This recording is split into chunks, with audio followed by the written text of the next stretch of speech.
हरियाणा राज्यसभा चुनाव वोट रद्द मामला अब कोर्ट में पहुंच गया है। कांग्रेस के 4 वोट रद्द होने पर हाई कोर्ट जाने का दावा कर रही है कांग्रेस। वोट रद्द होने पर कांग्रेस हाई कोर्ट में चुनौती देगी। आपको बता दें कि बीते दिनों राज्यसभा के लिए जो चुनाव हुआ उसमें कांग्रेस के 4 वोट रद्द हो गए। अब वो वोट रद्द कैसे हुए, कैसे किए गए, इस पूरे मामले को हाई कोर्ट ले जाने की तैयारी में है कांग्रेस। कांग्रेस इस मामले को हाई कोर्ट में चुनौती देगी। बीते दिन राज्यपाल को इस मामले को लेकर ज्ञापन भी दिया गया था। हम तो इलेक्शन जीते हुए हैं, लीगल रेमेडी तो जो आ जाता है उसके पास होती है, लेकिन हमारे पास भी है। हम जैसे इनकी वोट प्रवीण जी की जाएंगे हाई कोर्ट में। जी जाएंगे। हाँ, क्यों नहीं जाएंगे? पार्टी जाएगी, पार्टी भी जा सकती है। जो इलीगल, जो इलेक्शन कमीशन को रिप्रेजेंट कर रहे हैं ना, इसके खिलाफ रिप्रेजेंट कर रहे हैं, उसके बाद हम डिसाइड करेंगे। हम तो इलेक्शन जीते हुए हैं। प्रदीप कुमार हमारे साथ, हमारे एसोसिएट एडिटर जुड़ गए हैं ज्यादा जानकारी के साथ। प्रदीप जी, भले ही कांग्रेस को जीत हासिल हुई थी, लेकिन लगातार विरोधी एक बात कह रहे हैं कि ये जीत हार जितनी ही बराबर है, बहुत कम मार्जिन रहा। अब कांग्रेस कहीं ना कहीं ये स्टैब्लिश करने की कोशिश में है कि वो मजबूत है और मजबूती के साथ ही जीत मिली है, इसलिए जो 4 वोट रद्द हुए हैं उन्हें हाईकोर्ट ले जाने की तैयारी में है कांग्रेस। क्या ज्यादा जानकारी? देखिए, बिल्कुल सीएलपी लीडर जो है हरियाणा के, उन्होंने ये बयान दिया है भूपेंद्र सिंह हुड्डा ने, और काफी महत्वपूर्ण है क्योंकि जो यहाँ पर पूरा मामला सामने आया और जो ये वोट जो किस वजह से रद्द हो गए, क्या इसके पीछे तकनीकी वजह रही या जानबूझकर, ये अभी पैसों पेश में है पार्टी। इसको लेकर सीएलपी लीडर भूपेंद्र सिंह हुड्डा ने ये बयान दिया है कि हाई कोर्ट में चुनौती दी जाएगी, किस तरीके से हथकंडे अपनाए गए और आरोप पंकज अग्रवाल पर बड़े गंभीर आरोप लगाए गए हैं। बीते कल जो ज्ञापन सौंपा गया है राज्यपाल को, उसमें भी इस मुद्दे को उठाया गया है और निष्पक्षता के साथ एक लोकतंत्र को लेकर जो दिशा प्रणाली है उसको लेकर यहाँ पर एडवाइजरी जारी की जाए, दिशा निर्देश दिए जाए, ये मांग की गई है।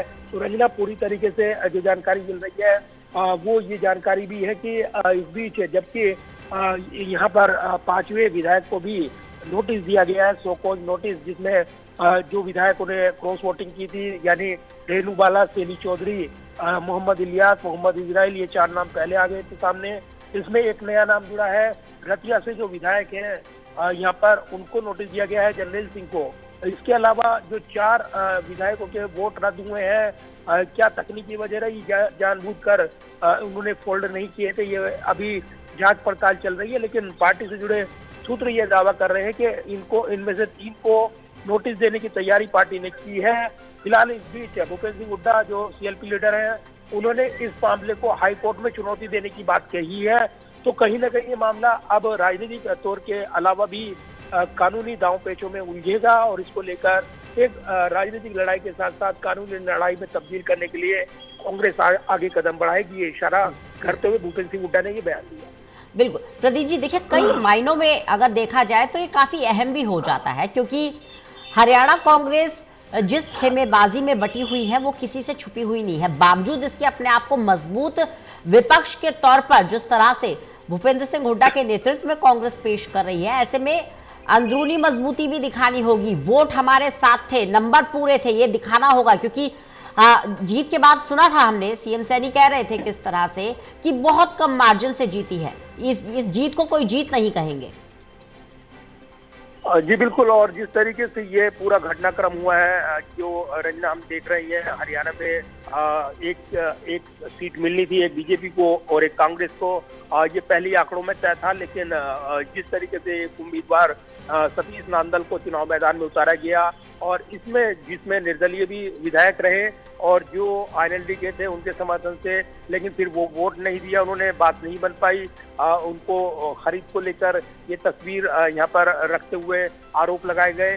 तो दूसरी तरफ ये भी आरोप लगाए गए हैं कि जो खरीद फरोख्त हॉर्स ट्रेडिंग का खेल चला है उसमें 20-20 करोड़ रुपए के ऑफर दिए गए हैं। ये आरोप कांग्रेस के नेता लगा रही हैं। साबित कैसे कर पाएंगे, बड़े सवाल है। दूसरा जो यहाँ पर पूरा घटनाक्रम रहा है इसमें मामूली करीबी मुकाबले में कांग्रेस पार्टी के उम्मीदवार करमवीर सिंह बौद्ध जीतने में कामयाब रहे, लेकिन ये हार सकते थे और बहुत करीब मुकाबला बीजेपी ले गई थी और इसीलिए अब रणनीति पर भी सवाल उठ रही हैं। निश्चित तौर पर जिस तरीके से ये तस्वीर साफ हुई है कि 5 विधायकों ने क्रॉस वोटिंग की नोटिस दिए गए हैं, 4 विधायकों के वोट इनवैलिड हुए, उनकी जांच पड़ताल चल रही है, 3 को नोटिस देने की तैयारी है, एक्शन लेने की तैयारी है, ये सूत्र दावा कर रहे हैं। तो इस वक्त की जो जानकारी मिल रही है वो निश्चित तौर पर राज्यसभा चुनाव के घमासान के बाद अब यहाँ पर कानूनी लड़ाई के विकल्प भी कांग्रेस खोज रही है।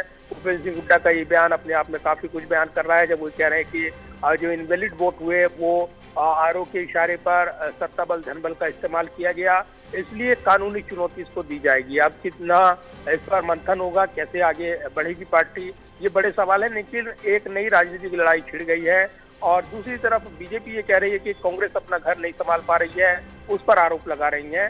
तो ये बेबुनियाद है आरोप, चूंकि निर्दलीय विधायक के तौर पर जिस तरीके से उनकी भूमिका रहती है वो किसी को भी समर्थन दे सकते हैं, तो कोई भी दल किसी को भी समर्थन दे सकता है और इसमें व्हिप लागू नहीं होता है। ऐसे में अंतर आत्मा की आवाज पर वोट देते हैं लोग, लेकिन पार्टी के नियम कायदे कानून से बंधे हुए हैं, ये पार्टियां कह रही हैं। और इसमें हॉर्स ट्रेडिंग को बढ़ावा दिया गया, तीसरे उम्मीदवार को उतारकर, ये आरोप कांग्रेस पार्टी लगा रही है। तो फिलहाल एक दिलचस्प मोड़ पर यह मुकाबला अब राजनीतिक बयानबाजी में उलझा हुआ नजर आ रहा है। बने रहिएगा प्रदीप जी, लगातार जानकारी लेते रहेंगे आपसे।